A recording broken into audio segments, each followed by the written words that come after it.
नमस्कार हरि प्रेमियों, माइंडफुल भक्ति चैनल में आपका स्वागत है। हरि प्रेमियों, कैसे हैं आप? उम्मीद है आप सब अच्छे होंगे। आइए आज का प्रसंग शुरू करते हैं। आज का प्रसंग है श्रीमद् भगवत गीता अध्याय 11। हरि प्रेमियों, वीडियो को अंत तक जरूर देखना। अगर आप चैनल पर नए हैं तो प्लीज़ सब्सक्राइब करें और बेल आइकॉन को जरूर दबाएं ताकि आप तक हमारे सारे नोटिफिकेशन पहुंचते रहे। हरि प्रेमियों, आइए जानते हैं। वास्तव में श्रीमद् भगवत गीता का महात्म्य वाणी द्वारा वर्णन करने के लिए किसी की भी सामर्थ्य नहीं है, क्योंकि यह एक परम रहस्यमय ग्रंथ है, सुंदर और सरल है। जो मनुष्य शुद्ध चित्त होकर प्रेम पूर्वक इस पवित्र गीता शास्त्र का पाठ करता है, वह भय और शोक आदि से रहित होकर श्री विष्णु धाम को प्राप्त कर लेता है। जो मनुष्य सदा गीता का पाठ करने वाला है तथा प्राणायाम में तत्पर रहता है, उसके इस जन्म और पूर्व जन्म में किए हुए समस्त पाप निसंदेह नष्ट हो जाते हैं। जल में प्रतिदिन किया हुआ स्नान मनुष्यों के केवल शारीरिक मल का नाश करता है, परंतु गीता ज्ञान रूप जल में एक बार भी किया हुआ स्नान संसार मल को नष्ट करने वाला है। जो साक्षात कमलनाथ भगवान विष्णु के मुख कमल से प्रकट हुई है, उस गीता का ही भली भांति गान करना चाहिए, जो महाभारत का अमृत सार है तथा जो भगवान श्री कृष्ण के मुख कमल से प्रकट हुआ है। उस गीता रूप गंगा जल को पी लेने पर पुनः संसार में जन्म नहीं लेना पड़ता। अर्जुन बोले, मुझ पर अनुग्रह करने के लिए आपने जो परम गोपनीय अध्यात्म विषयक वचन अर्थात उपदेश कहा, उससे मेरा यह ज्ञान नष्ट हो गया है। क्योंकि हे कमल नेत्र, मैंने आपसे भूतों की उत्पत्ति और प्रलय विस्तार पूर्वक सुने हैं तथा आपकी अविनाशी महिमा भी सुनी है। हे परमेश्वर, आप अपने को जैसा कहते हैं यह ठीक ऐसा ही है, परंतु हे पुरुषोत्तम, आपके ज्ञान, ऐश्वर्य, शक्ति, बल, वीर्य और तेज से युक्त ईश्वर रूप को मैं प्रत्यक्ष देखना चाहता हूँ। हे प्रभो, यदि मेरे द्वारा आपका वह रूप देखा जाना शक्य है, ऐसा आप मानते हैं, तो हे योगेश्वर, उस अविनाशी स्वरूप का मुझे दर्शन कराइए। श्री भगवान बोले, हे पार्थ, अब तू मेरे सैकड़ों हजारों नाना प्रकार के और नाना वर्ण तथा नाना आकृति वाले अलौकिक रूपों को देख। हे भरतवंशी अर्जुन, तुम मुझ में आदित्यों को अर्थात अदिति के 12 पुत्रों को, 8 वसुओं को, 11 रुद्रों को, 2 अश्विनी कुमारों को और 49 मरुत गणों को देख तथा और भी बहुत से पहले न देखे हुए आश्चर्यमय रूपों को देख। हे अर्जुन, अब इस मेरे शरीर में एक जगह स्थित चराचर सहित संपूर्ण जगत को देख तथा और भी जो कुछ देखना चाहता हो सो देख, परंतु मुझको इन अपने प्राकृतिक नेत्रों द्वारा देखने में तुम निसंदेह समर्थ नहीं हो। इसी से मैं तुझे दिव्य दृष्टि अलौकिक चक्षु देता हूँ, जिससे तू मेरी ईश्वरीय योग शक्ति को देख। संजय बोले, हे राजन, महायोगेश्वर और सब पापों के नाश करने वाले भगवान ने इस प्रकार कहकर उसके बाद अर्जुन को परम ऐश्वर्य युक्त दिव्य स्वरूप दिखलाया। अनेक मुख और नेत्रों से युक्त, अनेक अद्भुत दर्शनों वाले, बहुत से दिव्य भूषणों से युक्त और बहुत से दिव्य शस्त्रों को हाथों में उठाए हुए, दिव्य माला और वस्त्रों को धारण किए हुए और दिव्य गंध का सारे शरीर में लेप किए हुए, सब प्रकार के आश्चर्यों से युक्त, सीमा रहित और सब और मुख किए हुए विराट स्वरूप परम देव परमेश्वर को अर्जुन ने देखा। आकाश में 1000 सूर्यों के एक साथ उदय होने से उत्पन्न जो प्रकाश हो, वह भी उस विश्व रूप परमात्मा के प्रकाश के सदृश कदाचित ही हो। पांडु पुत्र अर्जुन ने उस समय अनेक प्रकार से विभक्त अर्थात पृथक पृथक संपूर्ण जगत को देवों के देव श्री कृष्ण भगवान के उस शरीर में एक जगह स्थित देखा। उसके अनंतर वे आश्चर्य से चकित और पुलकित शरीर अर्जुन प्रकाशमय विश्व रूप परमात्मा को श्रद्धा भक्ति सहित सिर से प्रणाम करके हाथ जोड़कर बोले, हे अर्जुन। अर्जुन बोले, हे देव, मैं आपके शरीर में संपूर्ण देवों को तथा अनेक भूतों को, समुदाय को, कमल के आसन पर विराजित ब्रह्मा को, महादेव को और संपूर्ण ऋषियों को तथा दिव्य सर्पों को देखता हूँ। हे संपूर्ण विश्व के स्वामी, आपको अनेक भुजा, पेट, मुख और नेत्रों से युक्त तथा सब ओर से अनंत रूपों वाला देखता हूँ। हे विश्व रूप, मैं आपके न अंत को देखता हूँ, न मध्य को, न आदि को। आपको मैं मुकुट युक्त, गदा युक्त, चक्र युक्त तथा सब ओर से प्रकाशमान तेज के पुंज, प्रज्वलित अग्नि और सूर्य के सदृश ज्योति युक्त, कठिनता से देखे जाने वाले और सब ओर से अप्रमेय स्वरूप देखता हूँ। आप ही जानने योग्य परम अक्षर अर्थात परब्रह्म परमात्मा हैं। आप ही इस जगत के परम आश्रय हैं। आप ही अनादि धर्म के रक्षक हैं और आप ही अविनाशी सनातन पुरुष हैं, ऐसा मेरा मत है। आपको आदि, अंत और मध्य से रहित, अनंत सामर्थ्य से युक्त, अनंत भुजा वाले, चंद्र सूर्य रूप नेत्रों वाले, प्रज्वलित अग्नि रूप मुख वाले और अपने तेज से इस जगत को संतप्त करते हुए देखता हूँ। हे महात्मन, यह स्वर्ग और पृथ्वी के बीच का संपूर्ण आकाश तथा सब दिशाएं एक आप से ही परिपूर्ण हैं तथा आपके इस अलौकिक और भयंकर रूप को देखकर तीनों लोग अति व्यथा को प्राप्त हो रहे हैं।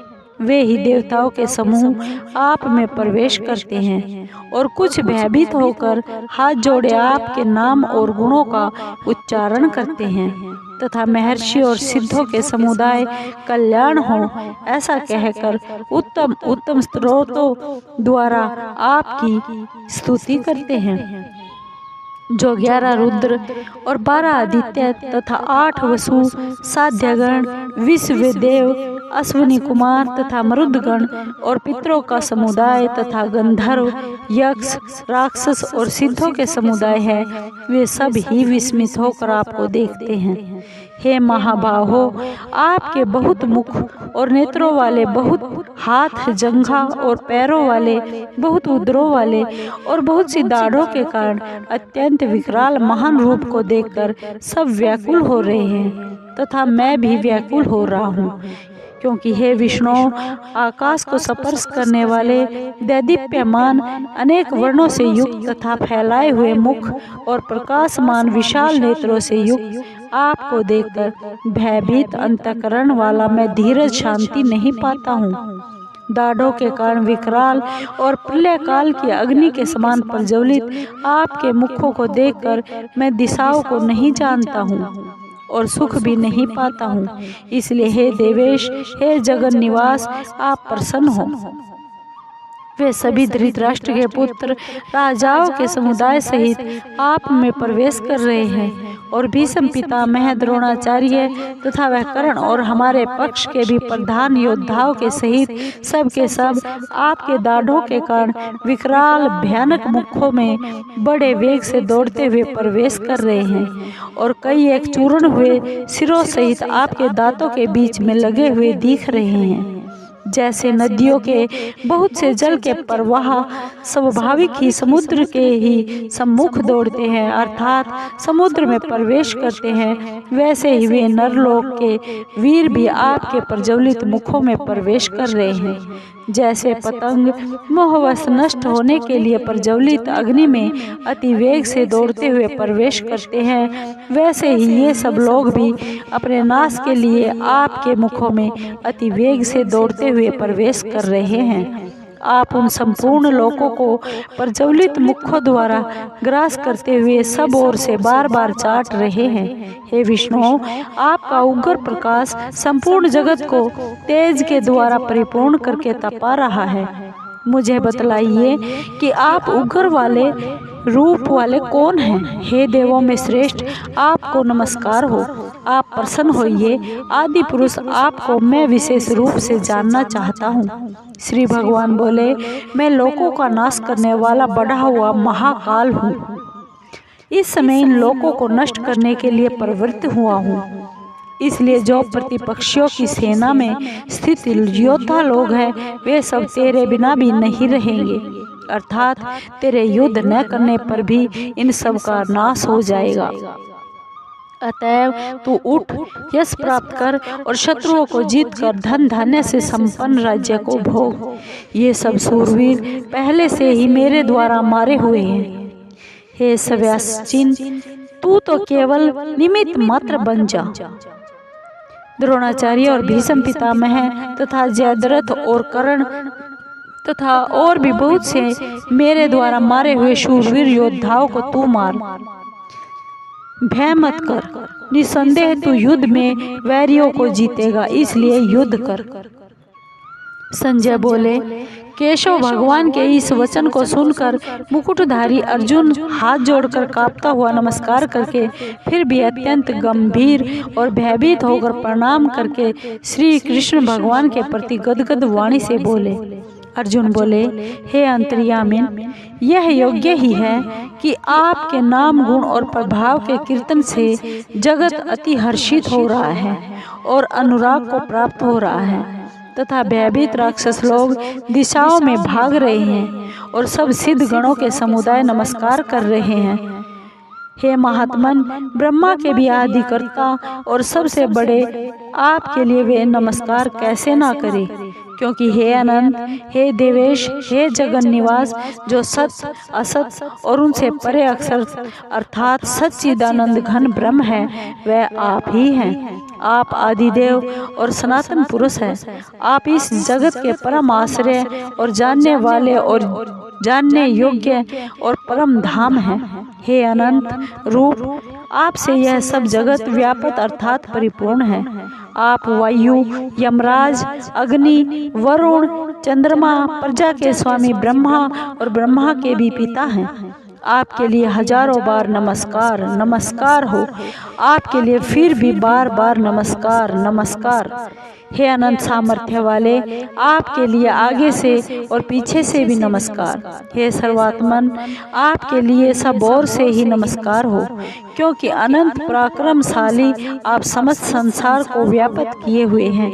इसे आप ही सर्वरूप हैं। आपके इस प्रभाव को न जानते हुए आप मेरे सखा हैं, ऐसा मानकर प्रेम से अथवा प्रमाद से भी मैंने हे कृष्ण, हे यादव, हे सखे, इस प्रकार जो कुछ बिना सोचे समझे हठात कहा है। हे अच्युत, आप जो मेरे द्वारा विनोद के लिए विहार, शैया, आसन और भोजन आदि में अकेले अथवा उन सखाओं के सामने भी अपमानित किए गए हैं, वह सब अपराध अप्रमेय स्वरूप अर्थात अचिंत्य प्रभाव वाले आपसे मैं क्षमा करवाता हूँ।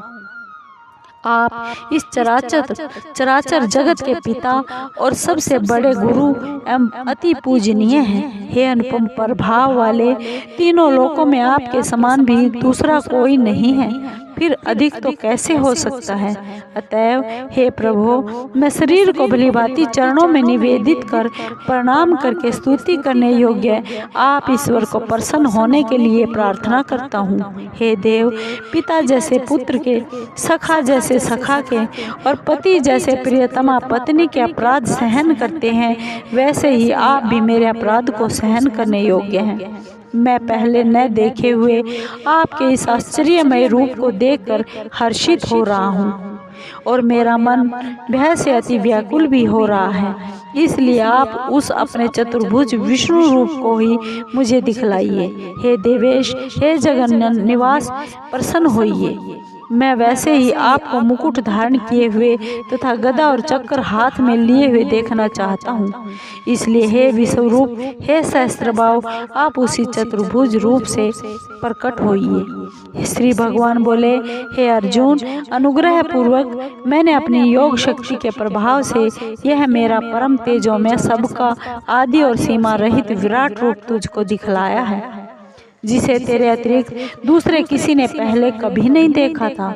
हे अर्जुन, मनुष्य लोक में इस प्रकार विश्व रूप वाला मैं न वेद और यज्ञों के अध्ययन से, न दान से, न क्रियाओं से, न उग्र तपों से ही तेरे अतिरिक्त दूसरे के द्वारा देखा जा सकता हूँ। मेरे इस प्रकार के इस विकराल रूप को देखकर तुझको व्याकुलता नहीं होनी चाहिए और मूढ़ भाव भी नहीं होना चाहिए। तू भय रहित और प्रीति युक्त मन वाला होकर उसी मेरे इस शंख चक्र गदा पद्य युक्त चतुर्भुज रूप को फिर देख। संजय बोले, वासुदेव भगवान ने अर्जुन के प्रति इस प्रकार कहकर फिर वैसे ही अपने चतुर्भुज रूप को दिखलाया और फिर परमात्मा श्री कृष्ण ने सौम्य मूर्ति होकर इस भयभीत अर्जुन को धीरज दिया। अर्जुन बोले, हे जनार्दन, आपके इस अति शांत मनुष्य रूप को देखकर अब मैं स्थिर चित्त हो गया हूँ और अपनी स्वाभाविक स्थिति को प्राप्त हो गया हूँ। श्री भगवान बोले, मेरा जो चतुर्भुज रूप तुमने देखा है यह सुदूरदर्श है, अर्थात इसके दर्शन बड़े ही दुर्लभ हैं। देवता भी सदा इस रूप के दर्शन की आकांक्षा करते रहते हैं। जिस प्रकार तुमने मुझको देखा है इस प्रकार चतुर्भुज वाला रूप मैं न वेदों से, न तप से, न दान से और न यज्ञ से ही देखा जा सकता हूँ, परंतु हे परंतप अर्जुन, अनन्य भक्ति के द्वारा इस प्रकार चतुर्भुज रूप वाला मैं प्रत्यक्ष देखने के लिए, तत्व से जानने के लिए तथा प्रवेश करने के लिए अर्थात एक ही भाव से प्राप्त होने के लिए भी शक्य हूँ। हे अर्जुन, जो पुरुष केवल मेरे लिए ही संपूर्ण कर्तव्य कर्मों को करने वाला है, मेरे परायण है, मेरा भक्त है, आसक्ति रहित है और संपूर्ण भूत प्राणियों में वैर भाव से रहित है, वह अनन्य भक्ति युक्त पुरुष मुझको ही प्राप्त होता है। हरि प्रेमियों, आपको ये वीडियो कैसी लगी? अगर आपको वीडियो अच्छी लगी हो तो प्लीज़ लाइक कीजिए, शेयर कीजिए, सब्सक्राइब कीजिए और कमेंट जरूर कीजिए। धन्यवाद।